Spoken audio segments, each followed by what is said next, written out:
Păpușile constituie sursa de amuzament atât pentru copii cât și pentru adulți.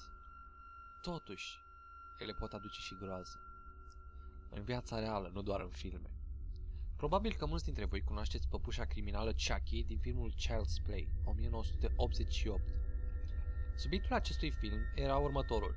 O mamă singură îi oferă fiului ei o păpușă de ziua sa de naștere, dar mai târziu va afla că acea păpușă este posedată de sufletul unui criminal în serie.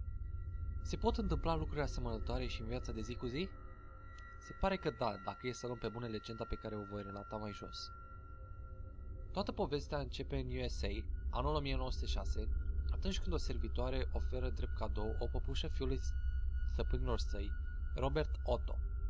Dar, întrucât părinții băiatului se comportă urât cu ea, fata blestema jucăria. Curând după ce servitoarea a părăsit casa stăpânilor săi, au avut loc niște evenimente ciudate în jurul acelei păpuși.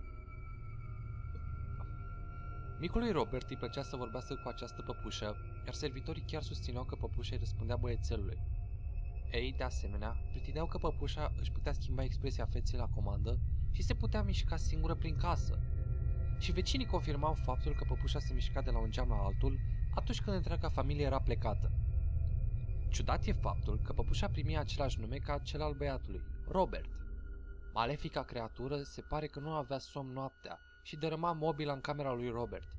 Acesta se trezea din somn și țipa, iar când părinții îl întrebau de ce a făcut asemenea hărmănaie în casă, băiețelul răspundea: "Păpușa Robert a făcut-o, nu eu." Când Otto a murit în 1974, păpușa a rămas în pod până când casa a fost cumpărată de o altă familie. Aceștia aveau o fată de 10 ani care a devenit noua proprietară a lui Robert. Nu a durat mult până când fata a început să țipe noaptea, strigând că Robert încearcă să o atace.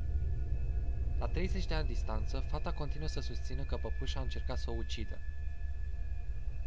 Păpușa aceasta legendară se află expusă în muzeul Fort East Martello din Key West. Legenda mai spune că păpușa blestema pe oricine o fotografiază fără permisiunea ei. Fotograful trebuie să aștepte încuvițarea din capa păpușii. Iar vizitatorul care uită acest lucru mai are o șansă să nu fie blestemat, să-i ceară iertare în fața ei. Curios e faptul că un cameraman de la Travel Channel, care a dorit să filmeze păpușa din muzeu, fără încuvițarea ei, a avut probleme cu aparatul său de filmat, care a refuzat să mai funcționeze în fața maleficii creaturi.